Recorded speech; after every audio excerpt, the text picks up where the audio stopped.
Bonjour, je salue avec beaucoup de plaisir les quelques 500 participants à cette conférence du Cercle des managers de l'immobilier, conférence mensuelle, c'est la fréquence qu'on a choisie, mais vous savez qu'on s'emploie à coller à l'actualité. On a l'embarras du choix ces temps-ci dans l'univers de l'immobilier. Euh, on a bien sûr déjà parlé des difficultés que connaît le secteur du logement. On a ce soir une table ronde à la fois stratégique et conjoncturelle. On va se poser une question surprenante. On va voir si elle l'est vraiment. Va-t-on vers une France de locataires? Alors, bon, bien sûr, c'est un clin d'œil parce qu'on a en tête le slogan que le président Sarkozy, à l'époque, avait imposé, une France de propriétaires. Et puis, au fond, on ne l'a jamais vraiment remis en question. Il reste qu'un certain nombre d'indices nous démontrent aujourd'hui que devenir propriétaire n'est peut-être pas l'avenir. Alors, entre les difficultés pour le devenir, on a fait de nombreux débats sur le sujet, accès au crédit, cherté des biens, mais aussi coût de fonctionnement, voilà, la taxe foncière, augmentation des taxes foncières, mais peut-être aussi les évolutions sociologiques. Tout cela fait que on est orienté vers la location. On a aujourd'hui un report du marché de l'accession à la propriété vers la location. Tous les professionnels le ressentent. Les grands portails d'annonces ont mesuré les tensions locatives. Elles n'ont jamais été aussi fortes, France entière, et notamment dans les métropoles.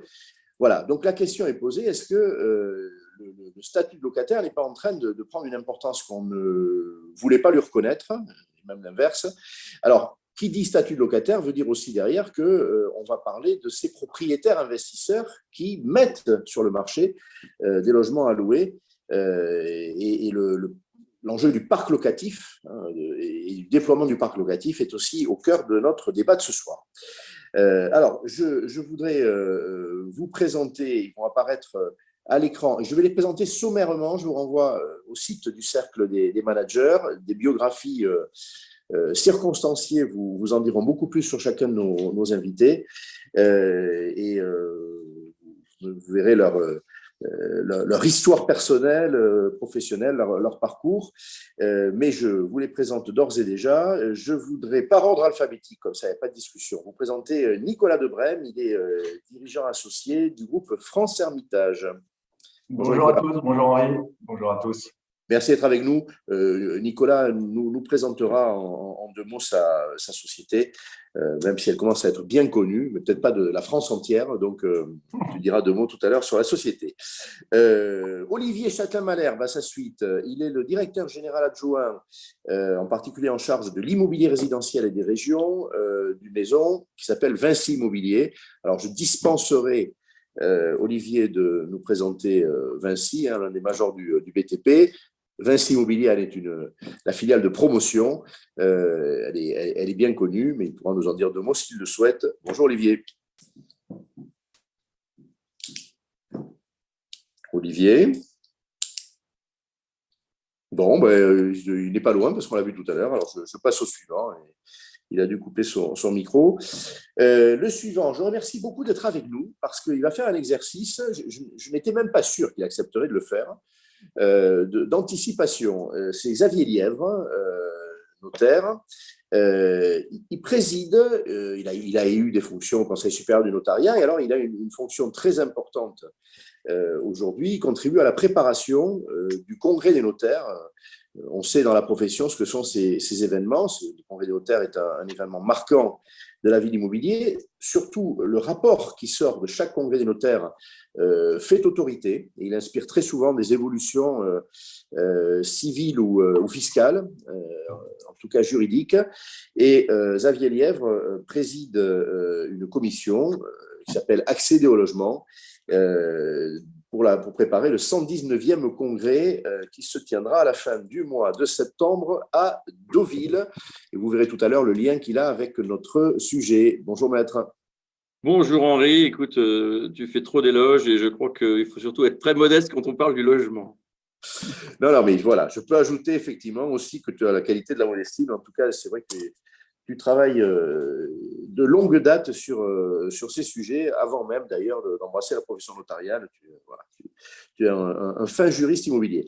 Alors, le dernier, par ordre alphabétique, si j'avais fait par ordre croissant d'âge, je pense qu'il aurait été le premier, c'est Charles Ruel. Charles Ruel est un jeune homme et c'est le patron d'une start-up qu'il a fondée, qui s'appelle Sésame. Il nous dira tout à l'heure, bien sûr, quel est le métier de cette société, quelle est sa mission. Bonjour Charles. Bonjour Henri, bonjour à tous. Merci beaucoup d'être avec nous. Alors, le président du cercle, Benjamin, comme à l'accoutumée, va nous dire un mot et de courtoisie, un petit peu de cadrage de nos débats, et on va entrer dans le vif du sujet. On a une grosseur pour se demander si nous allons vers une France de locataires. Benjamin. Merci Henri. Comme tu l'as énoncé, la période est singulière pour le parc locatif privé. On a une demande en location qui ne cesse de croître. On a une offre qui diminue. Alors, pourquoi elle diminue? Parce qu'on a les obligations que doivent respecter les bailleurs aujourd'hui sont de plus en plus nombreuses. Donc, ils ont aujourd'hui, pour certains, ils prennent la décision de vendre. Pour d'autres, ça sort du parc locatif pour une période indéterminée pour répondre notamment aux obligations de la rénovation énergétique. Alors, j'aimerais juste rappeler une seconde les obligations. On va parler anciennement de blocage des loyers. On évoque l'encadrement des loyers. On évoque aujourd'hui les travaux obligatoires pour la rénovation énergétique. Et enfin, comme si ça ne suffisait pas, pour certaines villes, un permis de louer. Comme ça, on est certain que certains propriétaires se découragent. On est, à mon avis, très loin de cette France de propriétaires. Et c'est pour ça que ce soir, on est réunis pour savoir si finalement, on ne va pas se retrouver avec une France de locataires. Dans quel équilibre?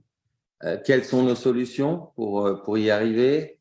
Et comment on va réussir à renforcer en fait le parc locatif pour accueillir toutes ces demandeurs d'appartements, de logements, et sachant qu'aujourd'hui la proposition des propriétaires pour avoir des biens à la location régresse tous les jours. Voilà, donc c'est pour ça que moi j'attends avec impatience cette conférence et je ne suis pas le seul. Merci. Un chiffre peut-être avant que Nicolas Debray, le premier que je vais faire partir dans ce débat. Le chiffre, nous avons dans notre pays 58% de propriétaires occupants.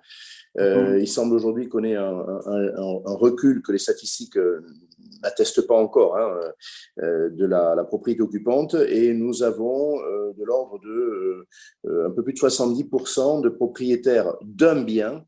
Il peut s'agir d'un bien d'investissement ou de résidence secondaire. Voilà. Mais 58% de propriétaires occupants au moment où nous parlons. Nicolas, oui. Un mot, si tu le veux bien, sur France Hermitage, sur le groupe, c'est désormais un groupe, son métier, sa localisation.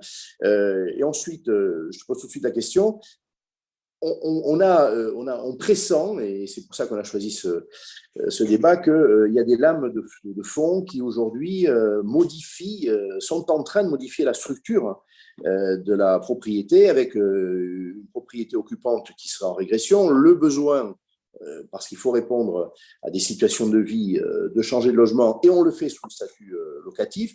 Qu'est-ce que tu ressens? Qu'est-ce que tu vois? Tu fais les deux métiers, tu vends à des comme à des investisseurs, tu gères, donc tu as une vision panoramique, je dirais sereine, un client que tu n'as pas d'un côté, tu peux l'avoir de l'autre avec un autre statut. Voilà, ton regard et après quelques mots sur ta société.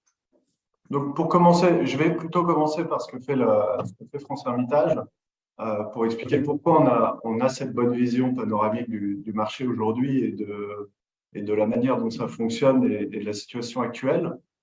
France Hermitage, en fait, est d'abord un gestionnaire immobilier qui gère un parc au total de 1000 biens, 200 bureaux et locaux commerciaux, 400 appartements loués en location traditionnelle, loi Allure, en location sur des baux d'habitation vides. Et la dernière partie, 400 appartements qui sont loués en location meublée, mais longue durée. On ne fait pas du tout de location saisonnière. On a également un service qui accompagne à l'investissement nos propriétaires qui souhaitent se constituer une foncière et investir dans le parc locatif privé de manière à se constituer un patrimoine, tout simplement. Et on a également une structure de commercialisation. Donc, j'ai un regard vraiment panoramique de ce qui se passe sur le marché aujourd'hui. Concrètement, aujourd'hui, ce qu'on peut dire, on parle d'une France dans le débat, on se posait la question de savoir si on va vers une France de locataires. Nous, ce qu'on constate aujourd'hui, c'est que en tout cas sur le marché parisien, parce que c'est le marché sur lequel je suis spécialiste aujourd'hui, en tout cas, la France n'est même pas prête à devenir une France de locataires. C'est-à-dire qu'aujourd'hui, avec la diminution des ventes, tout le report se fait très logiquement vers le parc locatif. Oui. Simplement, aujourd'hui, notre parc locatif il diminue à vue d'œil. On n'a pas assez de biens pour subvenir à la demande de location et on ne peut pas accepter et étudier l'ensemble des dossiers qu'on nous envoie ou avec lesquels on est en contact parce qu'on n'a pas assez de biens à proposer. Et lorsque on a des appartements qui sont disponibles à la vente pour pouvoir les injecter sur le parc locatif privé, aujourd'hui, nos investisseurs, concrètement, ont disparu. C'est-à-dire que jusqu'à fin 2022, on avait encore des propriétaires qui souhaitaient investir dans l'immobilier locatif et qui aujourd'hui ne peuvent plus parce qu'ils n'ont plus accès au crédit, tout simplement. On leur demande des apports qui sont beaucoup trop importants. Aujourd'hui, on est sur une tranche entre 35 et 45% d'apport pour un investissement locatif. Ouais. Et les prix qui sont devant nous et qui sont souhaités par les propriétaires vendeurs ne sont pas aujourd'hui du tout en adéquation avec la demande. Voilà, tout simplement ce qui se passe. Alors, très intéressant. Donc, problème d'accès au crédit pour les investisseurs. On a fait d'autres débats sur le crédit et c'est apparu effectivement. On a aujourd'hui, d'ailleurs aujourd'hui même, je crois, se réunit le Haut Conseil de stabilité financière pour éventuellement assouplir les critères d'octroi du crédit et éventuellement pour en faire profiter les candidats à l'investissement locatif. Mais au moment où on parle, ce que tu dis est très clair. Donc un recul des investisseurs.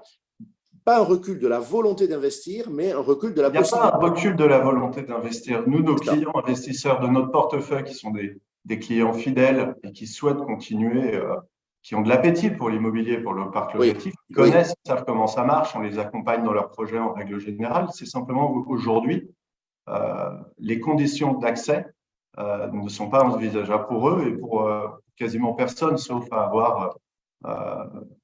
sauf avoir des fonds illimités bien sûr. Et de ne pas regarder le rendement. Mais ça, c'est oui, puis en plus, on rappellera que l'endettement est une façon vertueuse et souhaitable d'entrer dans l'investissement. C'est-à-dire qu'on n'a pas intérêt, à supposer même qu'on ait l'épargne, à acheter cash un investissement locatif. Qui plus est. Non, absolument pas. Voilà, ouais. Voilà, donc c'est un point important parce que tu parlais d'apport personnel. On peut imaginer l'apport personnel de 100%, mais ce n'est pas une optimisation. Donc, tu as parlé de prix, de ticket d'entrée, on va dire, et donc le rendement des tickets d'entrée. Et à ce ticket, il faut rajouter maintenant, on en avait parlé, vous en avez parlé en introduction. C'est à la loi sur la rénovation énergétique, qui aujourd'hui est un point clairement bloquant. Dans nombre de copropriétés et dans nombre d'appartements dans lesquels on souhaiterait faire des travaux et qui, même si on souhaitait les faire et si on pouvait les faire, techniquement, ça s'avère être un parcours du combattant parce qu'on est soumis à des accords de copropriété, parce que ça coûte trop cher, parce que les investisseurs ne savent pas où ils vont par rapport à ça. C'est clair. Et les prix à la vente sont également pas connectés. Donc, voilà, il faut qu'il y ait un rééquilibre entre les prix que peuvent envisager les investisseurs et les prix réclamés par les vendeurs. Les questions qu'évoquait Benjamin, alors on entend souvent, mais Ça a quelle réalité dans la psychologie de tes investisseurs potentiels? Est-ce que l'encadrement des loyers, est-ce que le permis de louer, est-ce que l'augmentation des taxes foncières que j'évoquais, est-ce que tout ça, bon, ils en ont conscience, et puis de toute façon, tu les conseilles, donc la vérité est mise sur la table, mais est-ce que ces freins, ils seraient prêts à les surmonter si la question du crédit, la question des prix était réglée? Moi, je sens, et mes équipes, on en parle régulièrement, hein, c'est un sujet dans bon nombre de nos réunions, on sent de la part de nos bailleurs, de nos propriétaires bailleurs, on sent un ras-le-bol général, une espèce de pression qui s'abat sur eux, une pression réglementaire, une pression fiscale. Ils ont l'impression très clairement, et c'est ce qu'ils nous disent au téléphone tous les jours, et c'est ce qui met en difficulté nos collaborateurs et qui les fatigue aussi de plus en plus, parce que faut penser à cet aspect-là aussi, c'est qu'ils ont clairement l'impression d'être la vache à lait. Ils ont clairement l'impression d'être la vache à lait. Et aujourd'hui, j'ai de plus en plus de propriétaires, lorsque j'ai un bien qui se libère dans notre portefeuille, qui me disent, écoute Nicolas, ça suffit, j'arrête, tu mets en vente. Voilà. D'accord, d'accord. Ça, c'est un sentiment qu'on retrouve de plus en plus aujourd'hui. Quand je dirais que sur 5 libérations, j'en ai au moins 2 qui se posent la question de vendre. Voilà. Et alors, quand tu parles de fiscalité, ça fera le lien avec d'autres interventions, celle de Xavier Lèvre en particulier. La fiscalité aujourd'hui, elle est ce qu'elle est sur le logement existant, locatif, et on sait, on a un spécialiste avec nous du neuf, ce qu'elle est, ce qu'elle va devenir pour l'ancien. En gros, on a des dispositifs, Pinel, on a en tête ce nom-là aujourd'hui, il y en a eu d'autres avant. Tes clients se portent sur les deux, sur l'existant et sur le neuf? Non, moi, je suis uniquement sur un marché dans l'ancien. Dans l'ancien. Comme mon cabinet est à Paris, on est vraiment, région parisienne, on est vraiment très axé sur l'ancien. Très clair. Et sur l'ancien, tu parlais de fiscalité lourde. Ils ont le sentiment que le régime fiscal qui s'applique à eux, qui est celui du déficit foncier, hein, pour dire vite, n'est pas optimum. En fait, c'est exactement ça, Henri. En fait, ils ont un peu tendance à confondre fiscalité. En fait, ils mettent tout dans un même sac au bout d'un moment. Fiscalité, contraintes réglementaires, tout ça, ils le mettent dans un sac et ils mélangent tout. Parce que c'est vrai qu'en matière de fiscalité, il faut reconnaître que quand on fait des travaux, c'est déductible et il faut leur rappeler aussi qu'il y a des avantages fiscaux existent à faire des travaux dans les appartements et qu'il faut utiliser ce levier-là. Mais à cela, il faut leur expliquer qu'il y a un encadrement, que la taxe foncière augmente, notamment à Paris de manière très importante. On l'a encore vu cette année, hein, une augmentation de 50%. Et c'est notamment les contraintes réglementaires. Ils ne comprennent pas pourquoi, notamment sur les contraintes de la rénovation énergétique, pourquoi est-ce qu'ils doivent faire des travaux et qu'en échange, il est absolument impossible de déplafonner l'encadrement des loyers. Ça, c'est une demande hyper classique. Dans 80% des cas, les propriétaires me font la réflexion, ils me disent « Attends, je rénove mon appartement, je le mets au goût du jour, je le mets aux normes énergétiques et je n'ai pas le droit d'augmenter mon loyer alors que j'offre un logement qui est 2 fois plus performant que mon petit copain d'à côté. » Ça, les gens ne comprennent pas. C'est un point important, ce lien entre l'engagement qu'on peut avoir d'améliorer son logement et puis la contrepartie fiscale qu'on a ou qu'on n'a pas. Alors, je reviendrai vers toi. Olivier, on a parlé de l'investissement dans l'ancien, on a parlé de ce phénomène de déjection, hein, de l'accession à la propriété. Alors, c'est vrai qu'on parle de Paris, mais on le constate sur l'essentiel du territoire, a fortiori à Paris, accéder à la propriété, primo-accéder est entre très difficile et impossible, et donc on vient peser sur le marché locatif. Qu'est-ce qu'il en est aujourd'hui de l'accession à la propriété dans le logement neuf? Alors, tu as une vision sur l'ensemble du territoire, hein, tu es responsable des régions. Qu'est-ce qu'il en est de l'investissement locatif dans le neuf? Voilà, le point là-dessus, les tendances, ce que j'appelais les lames de fond aujourd'hui. Alors, 2 typologies d'investissement. J'espère que tout le monde m'entend correctement. Très bien. Parfait.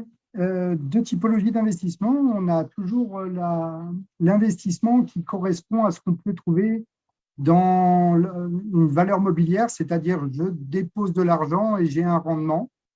Je retrouve ça, moi, dans ma partie de production qui est le LMNP avec les résidences gérées, avec la partie résidence service senior et étudiante, dans lequel les partenaires, distributeurs, gestionnaires de patrimoine ou banquiers viennent chercher un rendement basique et brut en disant voilà, j'investis et j'ai un rendement. On pourrait comparer ça à un compte à terme, sauf qu'on s'engage sur plusieurs années. Donc, on est de l'ordre de 3,5 à 4,5%. Donc, ça, c'est un premier actif et c'est une particularité avec la location meublée non professionnelle. L'autre partie, ça se situe sur les logements libres, le logement traditionnel, qu'on peut utiliser soit en accession à la propriété, soit en investissement locatif. Et là, on trouve une baisse évidemment évidente depuis le début de l'année. Et du coup, sur ces produits, on peut faire soit du LMNP que je viens de citer, c'est-à-dire mettre des meubles et louer en meublé, mais c'est surtout, jusqu'à aujourd'hui, ce qui se faisait, c'était de faire appel à une loi de défiscalisation. Je n'aime pas trop ce mot parce que l'investissement, la réduction d'impôts permettait de financer finalement l'acquisition de ce bien qui était aux dernières normes avec les nouvelles qualités, les nouvelles normes de construction. Et aujourd'hui, c'est ce qu'on appelle la loi Pinel. Depuis le 1er janvier, cette loi Pinel, en ce qui concerne mon cas et au niveau national, c'est une baisse de 52% sur un marché qui est à moins 55%. Donc, on peut dire que c'est un marché qui est en complète baisse. Et c'est extrêmement problématique pour le promoteur que je suis, puisque toutes les opérations que je mets en marché aujourd'hui, ce sont des opérations que j'ai pensées il y a 1, 2, 3, 4 et maintenant jusqu'à 5 ans.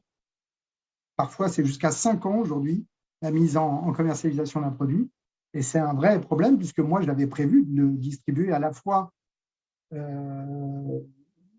en accession à la propriété, puisque moi, dans ma production annuelle chez Vinci Immobilier, je fais 50% d'accession à la propriété, 50% d'investissement locatif. D'accord. Voilà. Mais ces 50% d'investissement locatif, j'avais prévu de les distribuer à travers ce dispositif Pinel qui aujourd'hui soit baisse son taux de réduction d'impôt, soit est amené à disparaître. Donc, le produit, je l'ai conçu pour être un investissement locatif, je ne l'ai pas conçu, où il a été légèrement différencié pour être de la résidence principale. D'accord. Donc aujourd'hui, sur le marché du neuf, alors une baisse de production considérable, tu as donné des chiffres. Cette baisse est une baisse d'acquisition, production et demande en situation de restriction. La contribution de l'investissement locatif à cette baisse est énorme, 52-53%, chiffre de ta fédération, la fédération des promoteurs. Donc, c'est une dégringolade. Alors, ça veut dire que l'insuffisance d'offres qui était pointée par Nicolas pour le logement existant, on va la connaître aussi dans le logement neuf. Le logement neuf ne va pas venir donner d'oxygène comme il le devrait au parc locatif privé.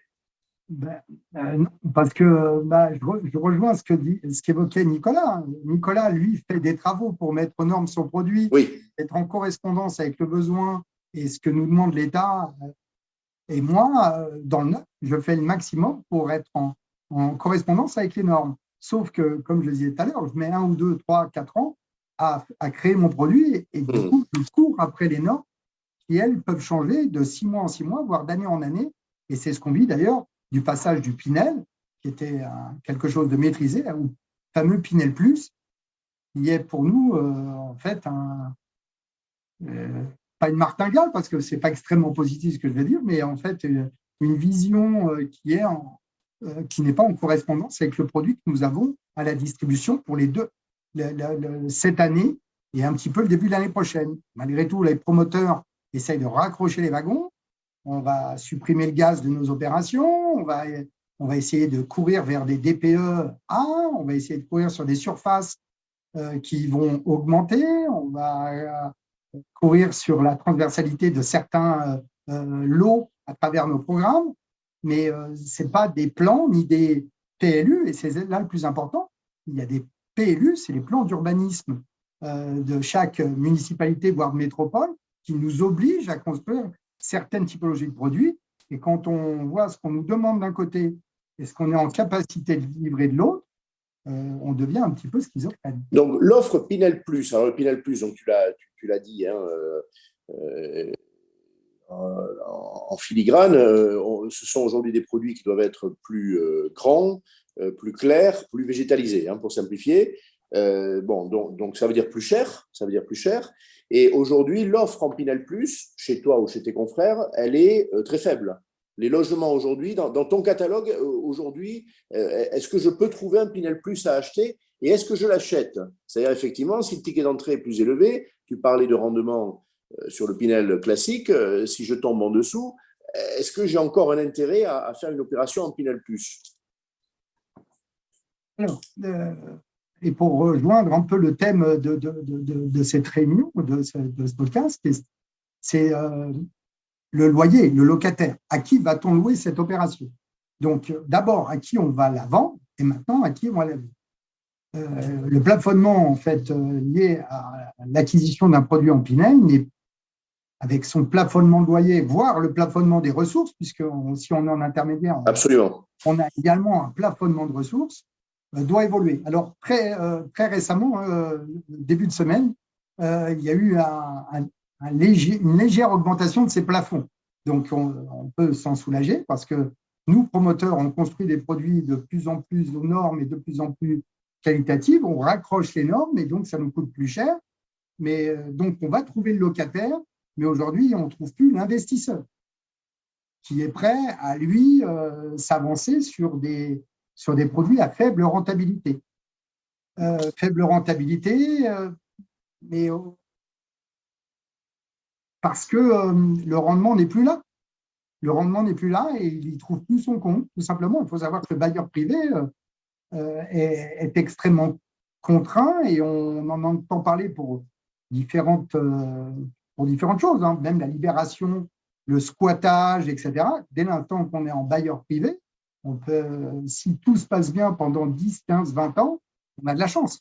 Donc, essayer de motiver les gens à être dans cette situation de bailleur privé sans des bénéfices pour pallier d'abord en fait à l'investissement de l'État. Hein. Il faut savoir que l'État avait fait appel à des fonds privés parce qu'il ne souhaitait pas investir et considérait qu'il retrouvait un petit peu son gain à travers la TVA, à travers les charges patronales liées à la construction du bâtiment, etc. Qu'apparemment l'État a complètement oublié.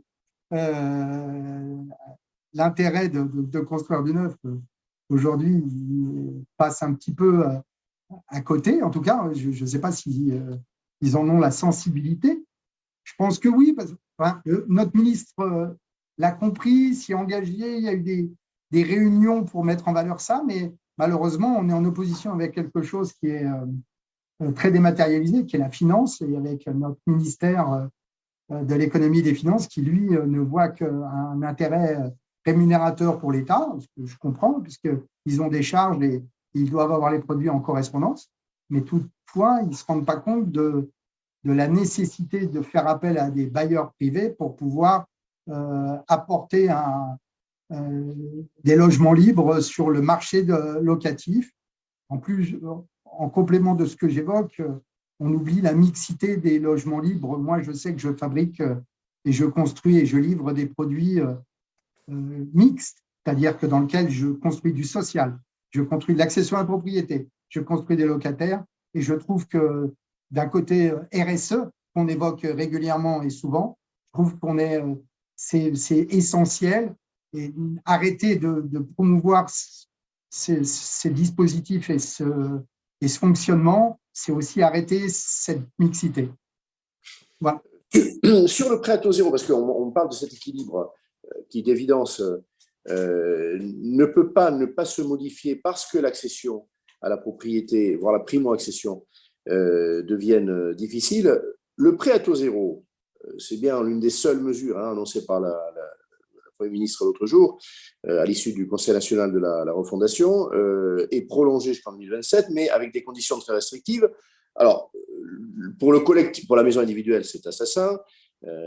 Pour le promoteur que tu es, en zone tendue, on va pouvoir continuer à utiliser le prêt à taux zéro pour acheter des logements neufs, son premier logement neuf dans un immeuble collectif. Est-ce que tu construis par un promoteur, est-ce que tu penses que ce nouveau prêt à taux zéro va faire qu'il y aura quand même un bon niveau encore de primo-accession dans le neuf, ou est-ce que tu continues à penser que l'avenir serait de déployer un parc locatif privé parce qu'il y aura plus de demandes locatives?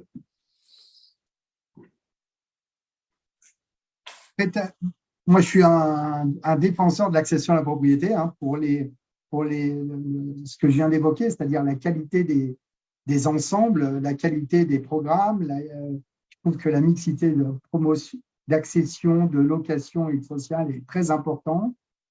Toutefois, le prêt à taux zéro est quand même quelque chose de compliqué à mettre en œuvre. C'est bien de le reconduire. Il est vert, tant mieux. C'est en correspondance avec l'orientation que nous prenons chez Vinci Immobilier, avec la non-artificialisation, etc. Donc, je ne suis pas trop gêné par ça. Malgré tout, je trouve qu'on devrait ouvrir nos chakras sur l'accession à la propriété. L'État devrait, parce que ça apporte de l'engagement de la part des gens. Là, je n'ai plus le pourcentage en tête et je m'en excuse, mais la volonté des Français d'acquérir leur premier logement dépasse les 50% et aisément. On est presque à 80%. Et je ne comprends pas qu'on ne le prenne pas en compte. Le prêt à taux zéro, c'est très bien. La mise en œuvre, elle est très compliquée. Il y a des restrictions à la fois de ressources, il y a des restrictions de montant global. Je pense qu'on peut faire bien mieux que ça et qu'il soit partagé avec l'ancien avec plaisir. Encore une fois, je ne veux pas promouvoir que l'accession à la propriété que dans le neuf. Moi, je vous réponds de façon globale. Je pense que c'est très bien, mais il faut ouvrir les chakras et un petit peu comme le scoring bancaire. Tu l'évoquais aujourd'hui, il y a une réunion qui est là pour limiter et assouplir la partie scoring bancaire pour l'obtention des prêts. Le prêt à taux zéro, ça devrait être le cas. On souhaite faire des acquéreurs à l'accession à la propriété. Soyons plus généreux, soyons plus ouverts à la cible et au potentiel acquéreur. Alors, merci beaucoup. Je vais me tourner vers Xavier Lièvre et pendant qu'il apparaît, je vous donne les résultats de la réunion du Haut Conseil de stabilité financière qui a eu lieu il y a quelques heures. Alors, ce n'est pas un grand miracle, mais je vous dis les choses telles qu'elles sont. Vous vous rappelez que les banques disposaient pour 20% de leur production trimestrielle de la liberté de déroger aux deux grands critères, les 35% de taux maximum d'endettement et puis les 25 ans maximum de durée de crédit, voire 27 lorsqu'on achète du neuf, en état futur d'achèvement. Ces deux derniers critères n'ont pas été retouchés. En revanche, les 20% de marge de manœuvre, dans lesquels il devait y avoir 80% concernant la résidence principale et 20% concernant les autres types d'acquisition, investissement locatif ou résidence secondaire éventuellement, eh bien la cloison est déplacée et à l'intérieur, on a donc 70-30 au lieu de 80-20. Voilà, donc je redis pour nos participants, c'est des questions qui sont arrivées sur le chat. Donc, en clair, 20% de la production des banques, comme par le passé récent, pourra être librement consentie sur des critères qu'apprécieront les banques pour leurs clients. À l'intérieur, 70% pour des acquisitions de résidence principale et si possible de primo-accession et 30% pour ce qui pourrait être de l'investissement locatif. Voilà, donc un petit assouplissement pour financer les clients de Vinci Immobilier ou de Nicolas, par exemple, qui souhaitent investir. Xavier, merci de ta patience. mais c'est important qu'on ait des photographies de ce qui se passe sur l'existant, sur le neuf, l'appétence des investisseurs à investir. On a entendu qu'il y avait un sujet fiscal. Alors, la profession, la filière professionnelle, j'allais dire comme un seul homme, Fédération du bâtiment en amont, les fédérations d'agents immobiliers administrateurs de biens, la FNAIM, l'UNIS, l'UNPI, les propriétaires, depuis des mois disent, nous, on veut un statut du bailleur, alors je dirais plutôt un statut de l'investisseur, qui serait simple, stable, qui remplacerait tous les statuts exceptionnels qui peuvent exister, qui se substituerait au statut du déficit foncier de droit commun qu'on a évoqué tout à l'heure avec Nicolas. Bon, d'abord, tu as face à toi des investisseurs potentiels par profession à longueur d'année, et puis surtout, tu as pris l'animation d'un groupe de travail qui fait un focus sur la fiscalité de l'investisseur. Est-ce que tu peux, et je disais tout à l'heure qu'on t'en sait gré parce que c'est en amont de ton congrès, est-ce que tu peux déjà nous donner des éléments de réflexion qui sont les vôtres avant le congrès de fin septembre? Merci Henri. En fait, effectivement, on a le congrès des notaires qui se réunit chaque année, en fait, travaille pendant 2 ans, et donc on a démarré le chantier sur le logement il y a maintenant 1 an et demi, et on va faire des propositions en septembre. Dans la commission que je préside sur l'accession, enfin l'accès à la propriété, l'accès au logement, pardon, je me corrige, couvre donc le parcours résidentiel avec une partie locative, accès au loyer, donc une amélioration de l'offre privée qui doit être de qualité, qui nécessite qu'elle ait un statut fiscal global cohérent, clair, lisible. Et donc, tout le monde parle de ce fameux statut du bailleur privé. On entend comme seul mot autour de ce statut du bailleur privé ce mot d'amortissement, qui est un peu l'espèce de refrain qui revient tout le temps. Et nous, on se dit, c'est quand même un peu limité comme mot, parce que quand on regarde, en fait, on a aujourd'hui des revenus fonciers, on a des BIC, professionnels, non professionnels, on a l'IFI, on a des régimes micro, donc on a le sujet des déficits, hein, le déficit foncier qui peut se reporter sur le revenu global, et pas le déficit BIC non pro, mais le BIC pro peut se reporter aussi. Bref, ça c'est quand même très compliqué. Et donc on se dit, et puis il y a quand même des gens qui trouvent intéressant le régime foncier, il y a des gens qui trouvent intéressant le régime BIC, il y a le fameux LMNP, tout ça, ça nécessite déjà peut-être d'être mis en cohérence, et donc c'est ça qu'on a pris comme angle, essayer de remettre de l'ordre dans tout ça, avec des lignes claires. Et puis, l'autre aspect qui nous a tout de suite sauté aux yeux, c'est ce problème nu meublé. Il y a en fait une distorsion entre le nu et le meublé qui est nécessaire pour plein d'aspects, mais qui ne doit pas être un enjeu fiscal. C'est-à-dire que choisir entre le nu ou le meublé, ça doit être un choix du bailleur, parce qu'il y a des tas de circonstances qui font qu'on va préférer louer un logement qui nous appartient déjà, qui est déjà meublé parce qu'on avait des enfants dedans, et donc on le met sur le marché, on meublé parce qu'il est meublé. Mais est-ce qu'il faut pour autant le vider pour passer à un statut nu, ou inversement, j'ai un local nu, je vais le remplir avec du mobilier dont je sais que le locataire va le mettre à la cave, s'il y a une cave, s'il n'y a pas de cave, on ne sait même pas ce qu'on va en faire. Voilà. Donc en fait, tout ça, on sent qu'il faut remettre un peu d'ordre là-dedans. Donc, l'idée sur laquelle on est, qui a été révélée la semaine dernière, parce qu'on a fait une conférence de presse mercredi, donc 2 jours après le CNR Logement, l'idée, c'est en fait, c'est de ne pas vouloir faire un grand soir fiscal, parce qu'on sait c'est pas entendable. À un moment, il faut être aussi un peu raisonnable, on peut être fou, avoir plein d'idées. On se dit… C'est important, je t'arrête là parce que c'est vrai que, bon, je vois 2 choses. D'abord, c'est vrai que les organisations professionnelles au pluriel que j'évoquais mettent un mot statut du bailleur sur leur désir. À l'intérieur, on ne sait pas forcément ce qu'il y a, mais on parle d'amortissement. Et deuxièmement, il y a l'espoir d'un grand soir. Parce que quand on parle de ce statut qui balayerait tous les autres, vous avez eu une option, je dirais, plus modeste et plus réaliste. Alors nous, disons que quand on parle avec le ministère des Finances, on comprend que de toute façon, il n'y a plus d'argent dans les caisses. On comprend que les banques centrales ne refinancent pas les États, ne rachètent pas les obligations massivement comme elles l'ont fait à un moment donné. Donc, l'argent devient rare et il faut gérer avec ça. Donc, avant de parler de mesures conjoncturelles, parce que tout le problème, en fait, c'est que tout se passe à l'envers. C'est-à-dire qu'on a laissé filer l'immobilier pendant des années, avec du Pinel dont certains disent qu'en fait, on n'a pas aidé les bonnes personnes. Je ne rentre pas dans le débat, mais je rappelle ce qui se dit.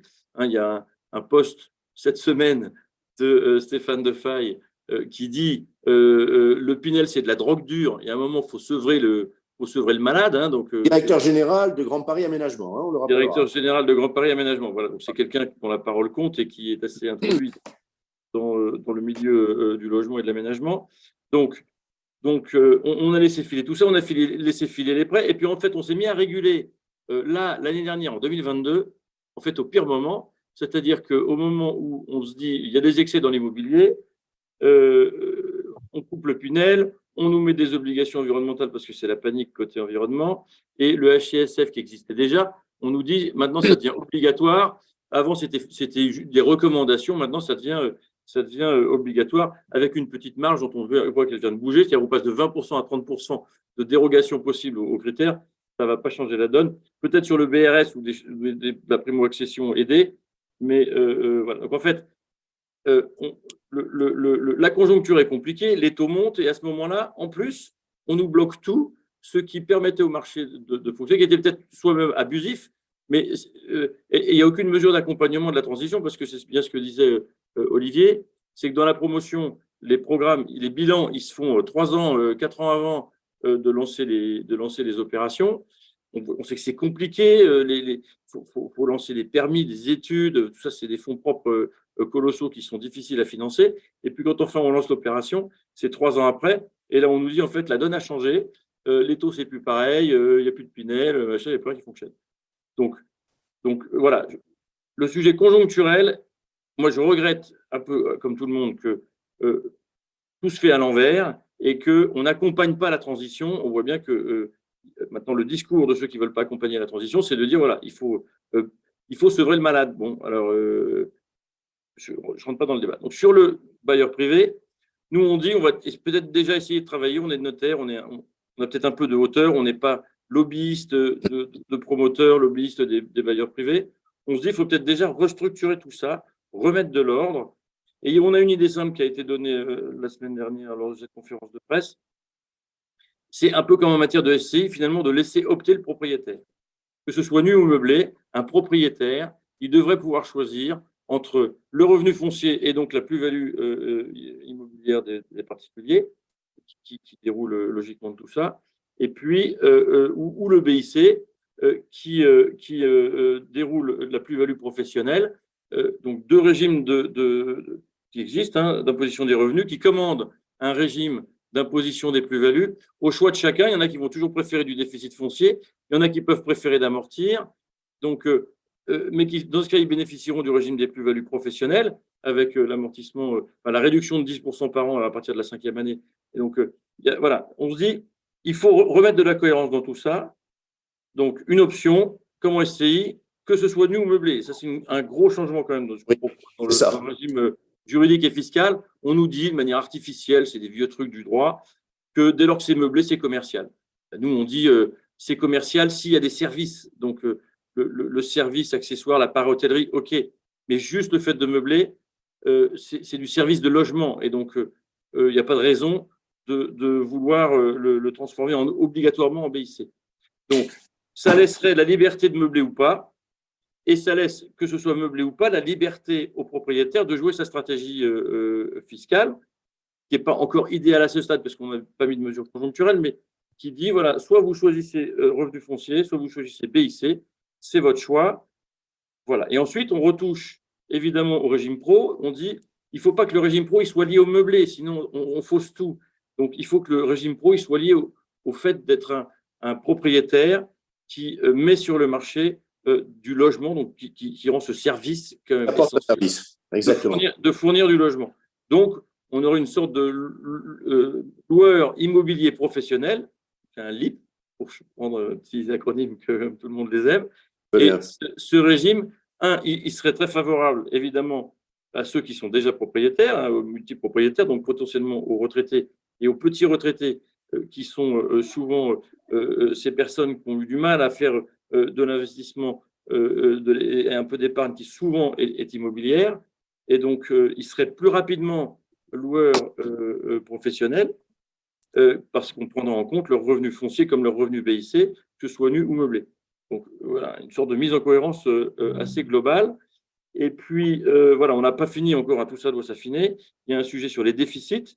On voit que depuis cette année, on a doublé le déficit reportable sur le revenu global dès lors que le déficit est lié à des travaux de rénovation énergétique. Mais ça ne marche pas en BIC.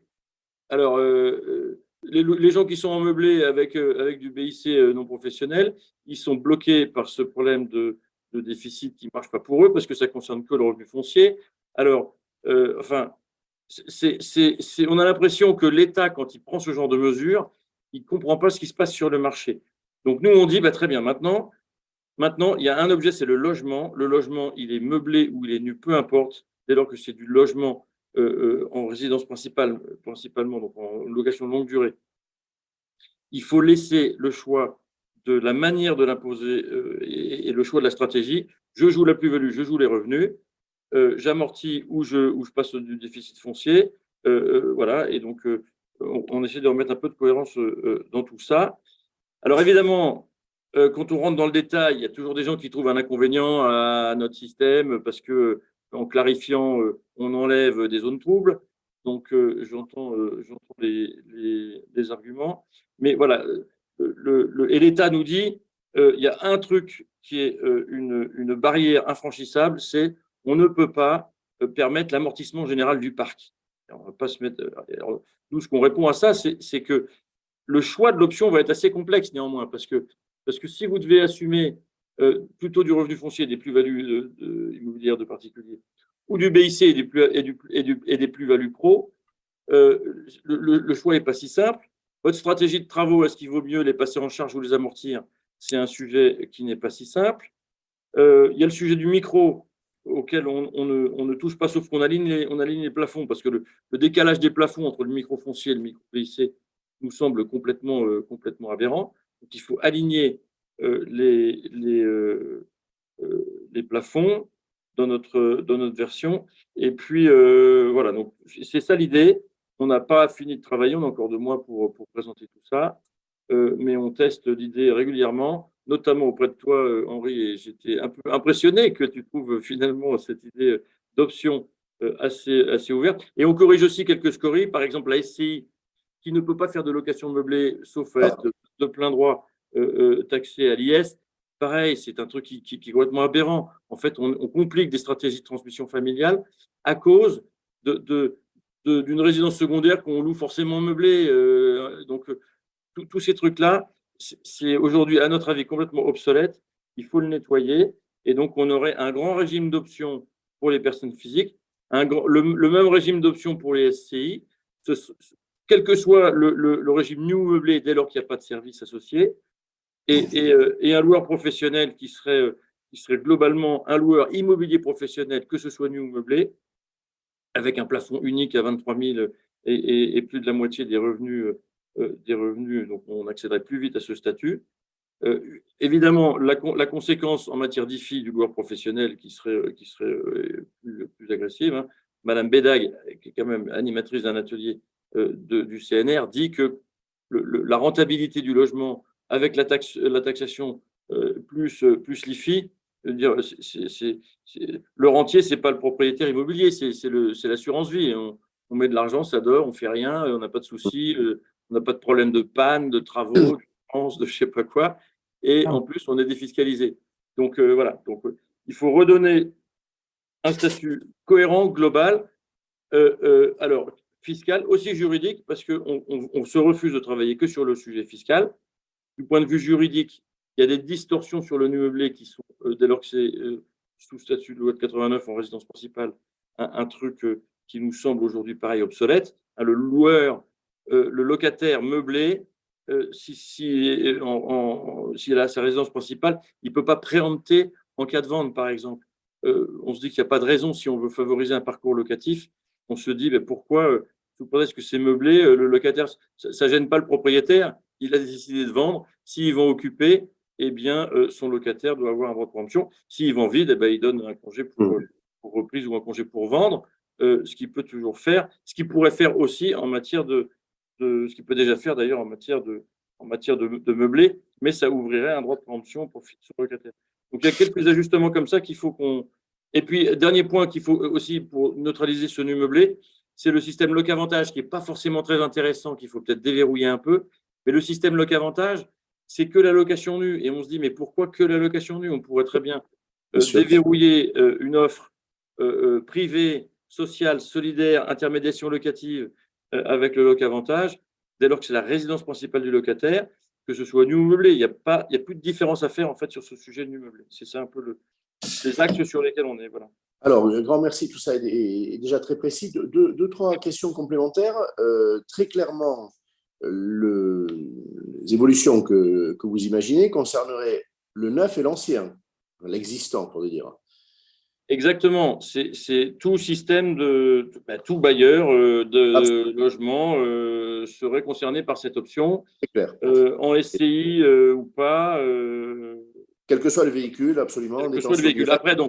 Après, notre concept, c'est de considérer que les mesures d'accompagnement de la transition, de ce changement complet de paradigme, tant politique et réglementaire que financier, avec les taux d'intérêt, s'il y a des mesures d'accompagnement qui doivent s'appuyer là-dessus, elles seront, à mon avis, beaucoup plus efficaces dès lors qu'on a restructuré un peu un vrai statut. Ceux qui ne veulent pas se considérer comme, on va dire, investisseurs, entrepreneurs, ils peuvent rester en revenu foncier et puis jouer ça façon bon père de famille ou personne raisonnable, comme on dit maintenant, puisqu'il y a des mères de famille, des pères de famille. Et d'un autre côté, ceux qui veulent se considérer comme des investisseurs, eh bien, ils bénéficient, même en nu, d'un système de BIC avec de la plus-value professionnelle. Et donc, on les met dans la même position que si… Une question alors qui compte, tu l'as dit, mais je vais te demander de le préciser, s'agissant de la taxation de la plus-value. C'est vrai qu'on a entendu des réflexions sur l'amortissement qui laissaient à croire qu'une fois qu'on a amorti, bien, on ne paie pas de plus-value. Donc, clairement, quand on va être sur ce statut commercial élargi à la location vide, on a, lorsqu'on a amorti un bien, une taxation de la plus-value qui prend en compte l'amortissement. C'est-à-dire on a une taxation de la plus-value qui est plutôt plus forte qu'on ne l'a dans le régime actuel. Ou pas, parce que, alors déjà, on ne peut pas tout avoir. Ça, c'est le concept de base. Voilà. Si on y va en demandant, écoutez, on a déjà eu beaucoup et on en veut encore plus, c'est sûr qu'avec l'état d'esprit des gens qu'on a en face de nous au gouvernement et à Bercy, on n'y arrivera pas. Donc, nous, on dit, le LMNP, puisque c'est de ça dont il s'agit, c'est quand même un truc qui crée des aberrations, qui survalorise en fait le meublé de courte durée encore plus. Donc voilà, donc on dit il faut travailler sur ce sujet-là et on considère qu'il faut assumer son choix. Si on est en BIC et qu'on amortit, eh bien en fiscalité, en économie, en finance, l'amortissement est réintégré dans le calcul de la plus-value, sachant que le régime pro de plus-value décote la partie de plus-value non liée aux amortissements de 10% par an à partir de la 5e année. Donc, il y a une stratégie en fait d'investisseurs et je pense que si on veut être un peu sérieux et proposer quelque chose de cohérent à l'administration, il faut leur montrer que, il ne va pas y avoir une bascule massive vers le BIC et vers l'amortissement. D'abord parce qu'il y a des situations passées où les gens ont des déficits reportables en revenus fonciers qu'il faut continuer d'assumer. Et donc, il y a tellement de situations différentes liées au type d'investissement qui ont été faits qu'il faut laisser, je pense, cette option ouverte et pas remettre un carcan aux gens, mais il faut assumer une ligne claire. Quand on n'amortit pas, on peut avoir du déficit et on a une plus-value dont les travaux déductibles ne sont pas ceux qui ont permis de faire du déficit. Hein, c'est le principe de la plus-value. Bien sûr, bien sûr. Quand on amortit, eh bien, on amortit et on réintègre ce qu'on ne paye pas en impôt au fil du temps, on le paye à la sortie. C'est ce qui se passe dans toutes les sociétés, personne ne s'en plaint. Une SCI-IS, c'est ce qu'elle fait. il y a plein de gens qui font… D'ailleurs, c'est amusant, c'est de voir qu'en SCI, il n'y a pas beaucoup de SCI qui optent pour l'IS. Donc, il y a une espèce de paradoxe dans tous les sens. Donc, voilà, nous, on dit ça, on dit voilà, essayons de prendre de la hauteur, essayons d'être sérieux. N'allons pas réclamer en permanence quelque chose quand on voit l'état d'esprit et puis ce discours sur la drogue dure. Il faut reconnaître aussi que par certains côtés, ce n'est pas complètement faux. Et donc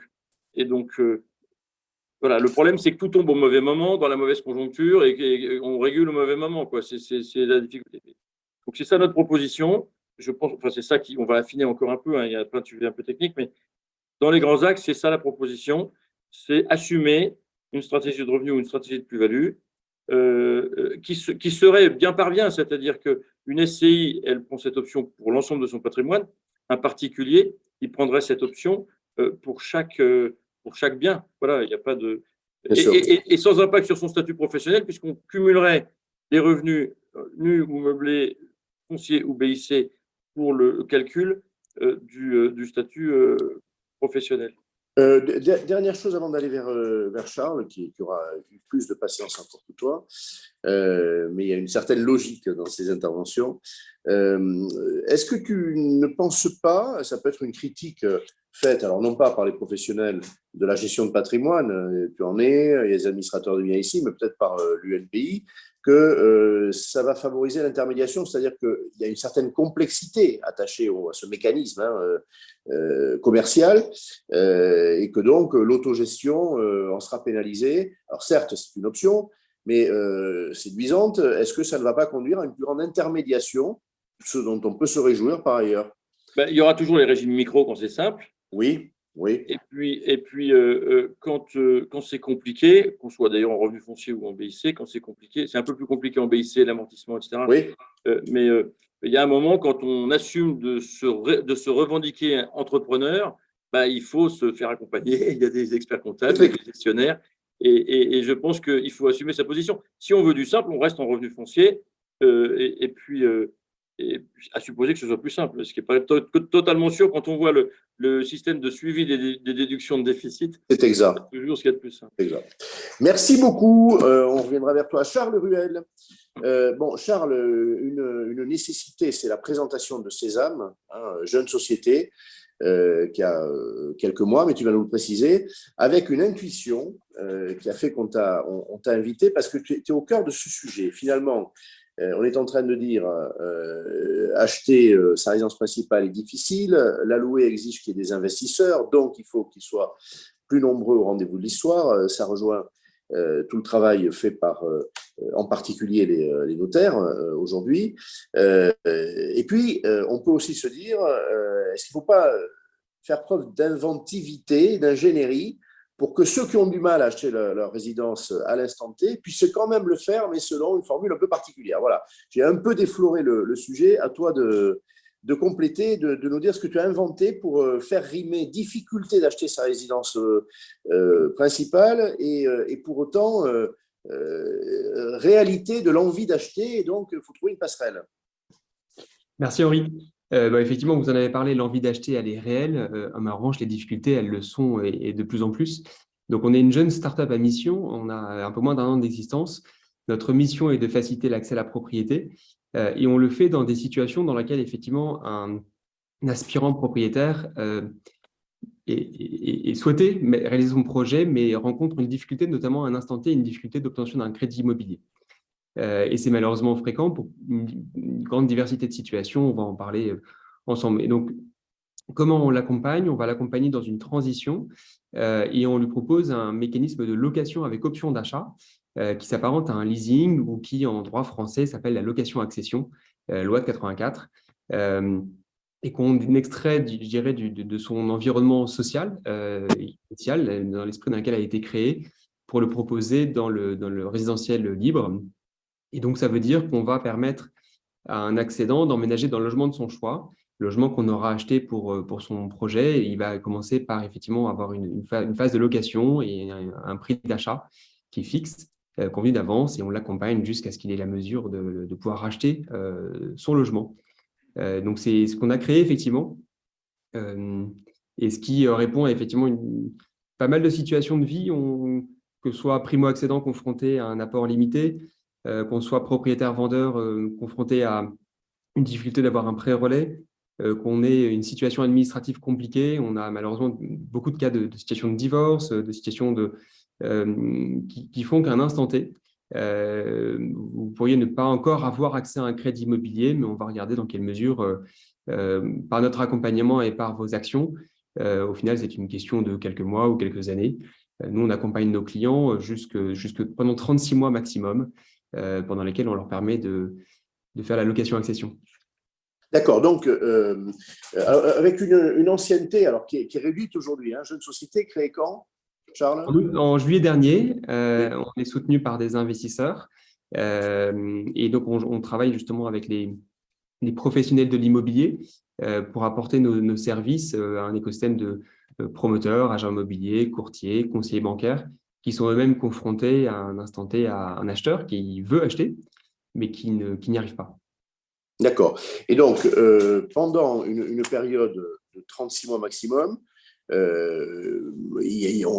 fait un SAS, en quelque sorte, hein, pour que celui qui veut devenir propriétaire d'un logement donné soit dans ce logement-là, puisse en profiter, avec un statut de locataire, hein, un statut première séquence location, et puis ensuite, avec j'allais dire une considération de meilleure fortune, la possibilité d'acheter et donc d'entrer dans un parcours d'accession pour la suite. C'est ça. Hein. Oui, effectivement, et on voit qu'aujourd'hui, c'est compliqué d'opposer en permanence locataire et propriétaire, et on voit que c'est aussi un parcours résidentiel. Et donc, c'est l'intention d'apporter cette solution de transition, cette flexibilité, de pouvoir commencer par louer pour ensuite pouvoir acheter le logement qu'on a choisi, qui nous convient, et en fait de pouvoir acheter dès qu'on est prêt, dès que notre situation le permet. Et donc effectivement, pendant cette phase de location, c'est une étape pendant laquelle on est aux côtés de nos clients pour les accompagner, pour épargner, assainir leur gestion de compte, rembourser un prêt conso, revendre un investissement locatif et libérer leur capacité d'endettement. Enfin, vous l'avez compris, travailler sur les différentes facettes. D'accord. Être les facteurs qui vont à un instant T limiter une capacité d'endettement. Et donc, ces 36 mois sont des mois de portage, on peut utiliser ce mot, hein. C'est ça, hein, tu portes avec manière, oui, effectivement. ce logement. D'accord. Oui, absolument, d'une certaine manière. Et on le fait, je dirais, avec un prisme d'innovation, d'apporter aussi une expertise, de connecter la finance et l'immobilier et la technologie au service de ce sujet. Alors, tu disais que j'avais totalement inventé, je dois te dire que pas totalement. Beaucoup d'humilité ici, c'est un sujet complexe, donc on s'inspire à la fois des bailleurs sociaux qui le font depuis une quarantaine d'années, à la fois naturellement du leasing automobile qui, on le voit bien, est devenu pour plus de 50% des cas la nouvelle manière d'acheter un véhicule pour des particuliers, plus de 80% dans le cas d'un professionnel. Alors, de l'acheter ou de ne pas l'acheter, je t'interromps là parce que c'est intéressant. Effectivement, j'ai vu des présentations de ta société, tu compares volontiers au leasing automobile, on connaît bien, c'est très éclairant, mais il y a aussi des choix, quand on entre dans le leasing, d'aller au bout du contrat et de ne pas conserver le véhicule. Alors là, il y a une différence. Pour le logement, on sait que le ménage va vouloir devenir propriétaire, il le vendra un jour, mais au bout des 36 mois, est-ce qu'il y a des cas de renoncement ? Est-ce que je peux dire au bout de 36 mois, j'ai passé 3 belles années dans ce logement, mais je ne vais pas l'acheter? Alors oui, effectivement, et c'est bien l'esprit de la loi, et c'est naturellement la situation de ton projet et de ta situation peut évoluer.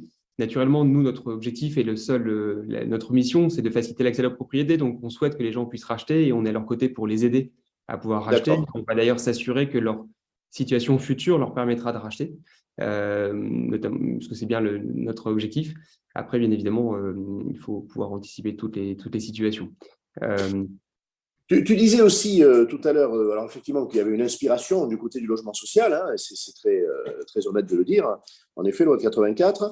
Ce qui te donne raison, c'est quand on est seul sur un marché, c'est peut-être qu'on a tort. Bon, je vois quelques autres sociétés, on est très heureux de t'accueillir, mais tu as des confrères aujourd'hui. Hein, je tiens à ce qu'on soit confraternel, mais voilà, je voyais hier une communication de Xavier Lépine, hein, qui est un grand nom de notre secteur. On l'a déjà accueilli au Cercle. Il préside l'Institut d'épargne immobilière et foncière. il y a quelques autres startups. Bref, il se passe quelque chose autour de cette ingénierie pour favoriser l'accession. Je dirais que je pense que le constat est relativement partagé. Vous l'avez largement éclairé et débattu. Il y a globalement une situation qui appelle à des solutions innovantes et des solutions qui ne vont pas forcément renvoyer la responsabilité à l'État et le financement à l'État. Donc, je pense qu'on cherche aussi des solutions initiées par le secteur privé avec une équation économique et un apport de solutions innovantes et de nouvelles expériences clients également. On n'est naturellement pas les seuls. Alors, nous, on fait de la location d'options d'achat. Il y a des solutions de cofinancement de l'apport, des solutions de démembrement. Le BRS, d'une certaine manière, font partie de ces différents récents mécanismes innovants pour chercher à résoudre le problème de l'accès à la propriété. Donc, pour nous, on est une option parmi un écosystème de solutions. Oui. Et il y a une telle diversité des situations de vie aujourd'hui que ça appelle différentes solutions. Nous, on a fait le choix d'accompagner exclusivement ceux qui souhaitent acheter pour leur propre usage, donc c'est-à-dire qui seront les occupants pour leur résidence principale. Et c'est donc c'est bien dans cette interaction et accompagnement qu'on se présente, et donc c'est bien un occupant qu'on accompagne jusqu'au rachat. Donc oui, je pense qu'effectivement, puis j'espère qu'il y aura d'autres solutions innovantes qui vont voir le jour. Il y a un certain nombre de pays européens qui sont confrontés aux mêmes problématiques. Et donc, nos modèles existent dans d'autres pays. Le modèle que j'ai lancé avec Sésame existe déjà aux États-Unis et c'est un succès significatif. Ça s'appelle le Rent to Own aux US. Et c'est près de 6% des Américains primo-accédants qui sont devenus propriétaires par des mécanismes de location avec option d'achat. Donc, je pense qu'effectivement, il y a oui, c'est normal, la situation appelle à des solutions. Je pense qu'on espère pouvoir apporter une solution à un maximum de personnes pour faciliter l'accès à la propriété. J'allais te poser la question de la massification, comme on dit aujourd'hui. Alors, tu t'apportes une réponse. Quand tu dis 6% dans un pays comme les États-Unis, on est déjà sur de la massification. Tu imagines que l'addition de toutes les solutions, tu en as cité plusieurs, qu'est-ce que ça pourrait faire dans ce pays? Ça pourrait faire 10%, 15% des ménages qui entrent comme ça sur des voies un peu de traverse? Je dirais qu'une manière de voir les choses, c'est la profondeur du marché confronté à ces problématiques. Et on a tous vu passer la part des refus de prêt, la baisse des financements, la baisse des transactions. Donc, il y a un disconnect entre l'aspiration à devenir propriétaire et aujourd'hui la matérialisation et les nouvelles contraintes de financement. Donc, il est évident qu'ici, ce n'est pas une proposition de valeur magique. Malheureusement, il y a un certain nombre de personnes qui, on voit bien, ont l'aspiration, mais pas encore la capacité. Donc, je pense qu'il y a aussi une opportunité de les accompagner dans cette transition, de l'éducation financière, de l'éducation à l'accès à l'immobilier. On vient tous en parler à quel point c'est complexe et devenir propriétaire reste quand même un parcours du combattant. Donc, je pense qu'il y a effectivement, il y a une aspiration à accompagner un maximum de personnes. Je ne tenterai pas une projection sur le nombre de personnes, c'est difficile. En revanche, ce que je peux mentionner, c'est le fait qu'on est extrêmement sollicité. J'ai échangé avec un de mes confrères, justement, que tu mentionnais, qui lui-même aussi, il y a beaucoup, beaucoup de demandes. On sent qu'il y a, on a eu plusieurs milliers de demandes, plus de 3000 demandes en quelques mois, naturellement. Donc, on sent qu'effectivement, il y a un besoin et qui s'appelle à des solutions nouvelles. Vous l'avez tous mentionné, il faut chercher à se réinventer et à apporter des solutions pragmatiques, réalistes et sans coût, naturellement. Ça part du principe, parce qu'on parle tout à l'heure du statut de locataire et donc du besoin d'un parc locatif. Bon, tu ne le nies pas, mais tu continues à dire que l'idéal de beaucoup de ménages, les études le démontrent, quelle que soit la période, il y en a encore eu très récemment, malgré l'inflation, malgré les difficultés économiques, la volonté d'être propriétaire, elle est là, et donc tu dis qu'il faut trouver des moyens, en tout cas pour le plus de Français possible, de les mener à terme, de ce rêve. Oui, et je dirais sous deux axes, et c'est un petit peu le premier, c'est d'apporter une solution concrète, et nous on a fait le choix d'apporter une solution de transition de 3 ans, et donc du coup d'apporter de l'accompagnement et du temps pour accompagner un ménage jusqu'au moment où sa situation lui permettra d'avoir son crédit et lui éviter de rester locataire d'un bien qu'il n'a pas forcément choisi, dans lequel il ne peut pas se projeter. Et donc c'est bien ce qu'on propose avec Sésame. La deuxième, c'est également le fait que On voit une forme d'injustice sociale. Quand vos parents ou vos proches ont été propriétaires, Oui. vous avez plus de Oui. chances de devenir propriétaire parce que vous êtes accompagné, potentiellement vous pouvez avoir un peu d'apport de vos proches. Donc, c'est aussi cette injustice de l'accès à la connaissance et parfois de l'autocensure qu'on cherche à combattre, c'est de faire en sorte que ceux qui souhaitent le devenir puissent l'être. Très clair. Je voudrais faire réagir à ça, à ces innovations qui en portent une, tu as cité quelques autres de manière confraternelle. Nicolas Debrem, quand on est agent immobilier, on a des solutions franches, c'est-à-dire que où on permet à quelqu'un d'acheter sa résidence principale, où on doit lui dire non, c'est peut-être plutôt le banquier qui va lui dire non, mais parfois ça n'ira pas jusqu'au bout, et donc on va conduire la personne à être locataire, ou elle va elle-même s'orienter vers cette deuxième voie. Là, on a une voie tierce, des tiers statuts, alors intelligents, avec un séquencement. Tu réagis comment à ça? Est-ce que tu te dis c'est trop compliqué Non, moi je trouve ça super. Moi j'accueille ça, en tout cas je découvre l'activité de Charles et je trouve ça super intéressant pour accompagner sur les primo-accédants dans leur parcours d'achat parce que en tout cas tant que les banques ne permettront pas un retour à l'accès au crédit un peu plus facilité, je pense que c'est une super solution à apporter. Et l'exemple du leasing des voitures, l'LD, LOA, est un très bon exemple qui a fonctionné, alors que il y avait beaucoup de sceptiques à l'époque. Et je crois que ça a fait ses preuves. Et je trouve ça super intéressant dans le parcours, que ce soit dans le parcours dans le neuf ou dans l'ancien. À mon avis, ça peut donner des solutions, ça peut débloquer des projets. Voilà. Alors, je n'ai pas posé la question à Charles, je présupposais la réponse. Ça peut concerner, Charles, des biens neufs ou des biens existants. Il n'y a pas de absolument. C'est ça, hein, voilà. Absolument. Nous, on part toujours d'un accédant, donc, du coup, de la personne et de son projet. Et donc, c'est le bien qu'il a choisi, qu'il nous soumet. Et effectivement, on est soutenu par des investisseurs immobiliers. Vous l'avez mentionné tout à l'heure, il faut faire un message aussi pour s'assurer que l'investisseur immobilier ait toujours envie d'investir dans l'immobilier. Et effectivement, toute mesure de soutien, de lisibilité pour un investisseur, naturellement, est la bienvenue.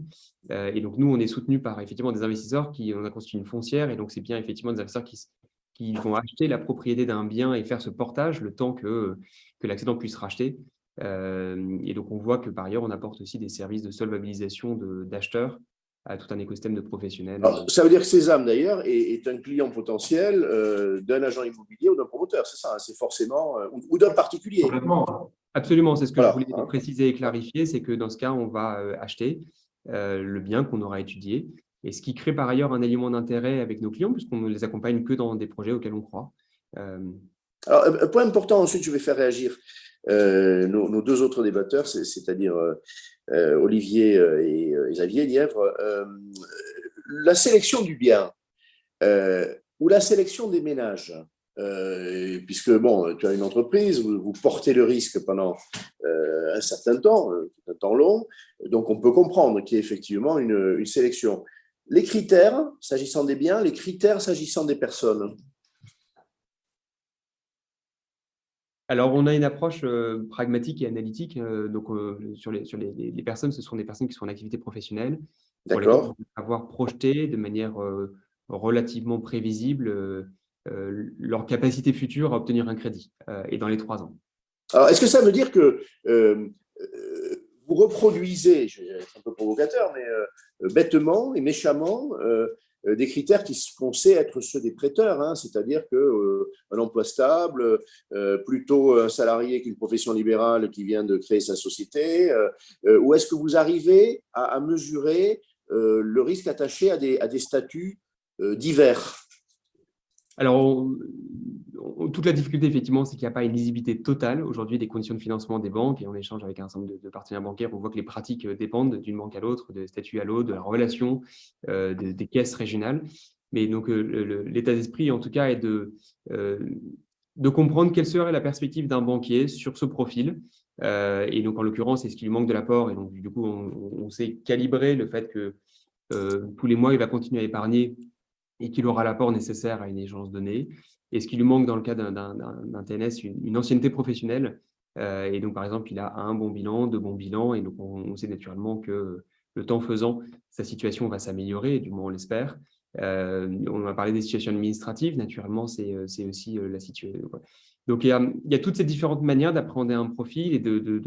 Alors, ce n'est jamais une science exacte, bien évidemment, mais d'être dans une logique d'accompagnement et de suivi de l'évolution d'un ménage pour les accompagner jusqu'au moment. C'est clair. Et s'agissant des biens, on va rechercher… alors, la question notamment des passoires énergétiques, par exemple, des biens qui sont très dégradés, sans vertu énergétique, voilà, quels sont les critères?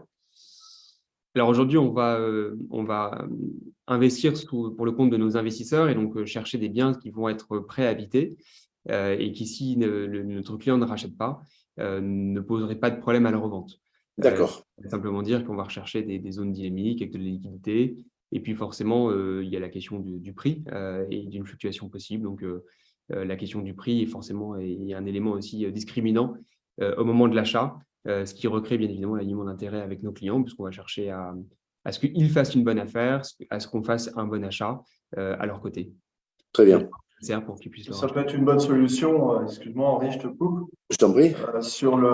notamment sur les personnes qui aujourd'hui n'arrivent pas à vendre et qui n'arrivent pas à acheter derrière parce que leur prêt relais n'est pas accepté aujourd'hui par les banques.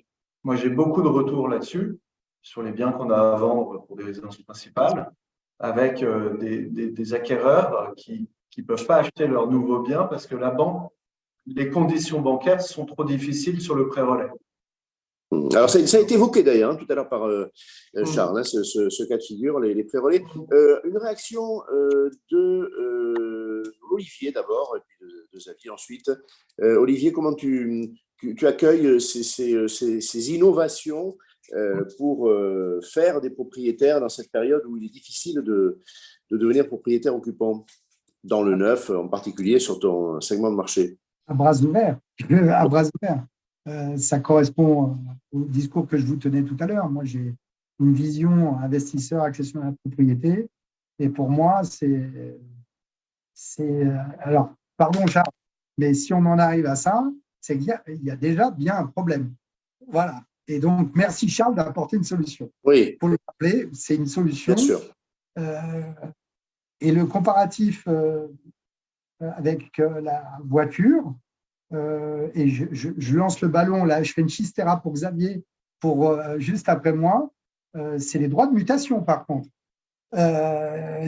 Le produit immobilier n'est pas très liquide et il ne peut pas changer de main comme ça parce qu'on a des cartes grises dans les véhicules, mais là, ça reste une somme toute raisonnable, mais les droits de mutation dans l'immobilier ne le sont pas du tout. Et je pense que la règle des 3 ans que Charles nous évoquait tout à l'heure, en marchant bien, on doit être un peu à la concordance de la règle des marchands de biens et du coup des droits de mutation réduits.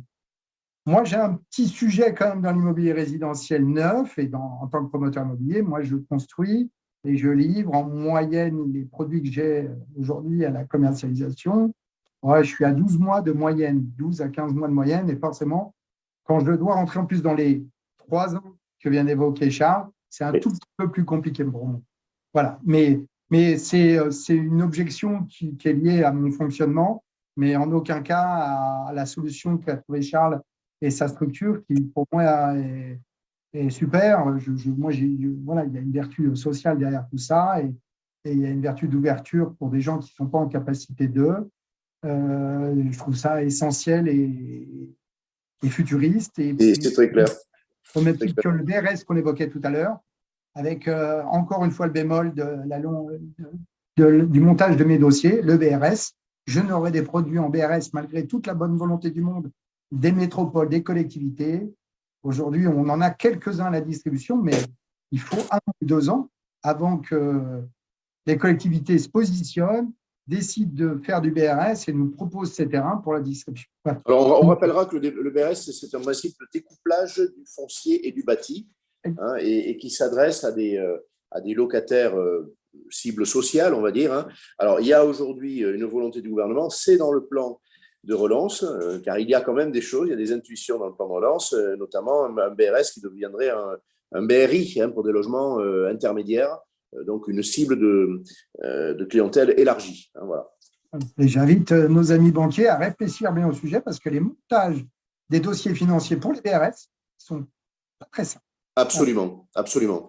Xavier, il y a deux, trois sujets là qui sont pour toi. Bon, les droits de mutation qu'on n'a pas appelés frais de notaire. Hein, bravo. Pas voulu. Voilà, Bel effort, bel effort.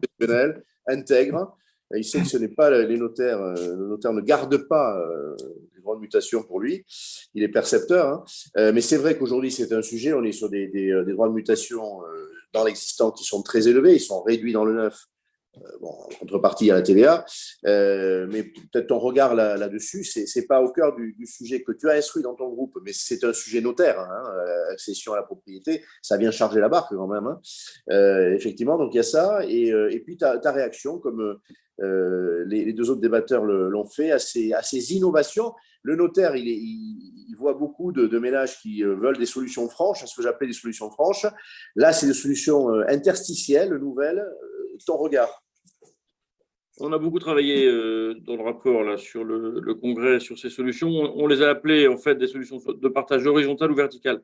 Partage horizontal, c'est quand on a un co-acquéreur qui vient avec soi, c'est la co-acquisition en indivision.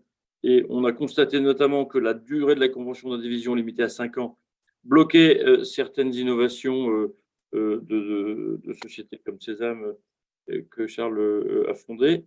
Donc voilà, il y a un sujet de démembrement, donc de partage vertical, c'est les outils de démembrement, donc usufruit nu propriété. Bon, l'usufruit, il y a un problème fiscal difficile à faire, et puis il y a un autre problème qui est que l'usufruit reste viager, donc il faudrait modifier le code civil pour que l'usufruit puisse être consenti sur une durée, puisse être acquis sur une durée fixe, par exemple 30 ans. Oui. Donc là, c'est pas très compliqué à changer, il y a un consensus sur la question, je pense qu'on peut y arriver. Bon, il y a un autre problème avec Bercy sur le problème de l'acquisition sur un usufruit temporaire. Les spécialistes qui nous entendent savent de quoi je parle. Et puis, il y a toutes les solutions, le BRS, tout ça. Voilà. Donc, on voit bien qu'il y a autour de cet accès à la propriété. D'abord, il faut dire que les gens veulent accéder à la propriété. Ça reste un truc particulier en France. On compare souvent à d'autres pays, mais voilà, en France, on aime la propriété. C'est peut-être parfois une illusion. C'est pas forcément toujours malin d'être devenir propriétaire quand on n'a pas complètement les moyens d'entretenir ensuite son logement ou sa copropriété.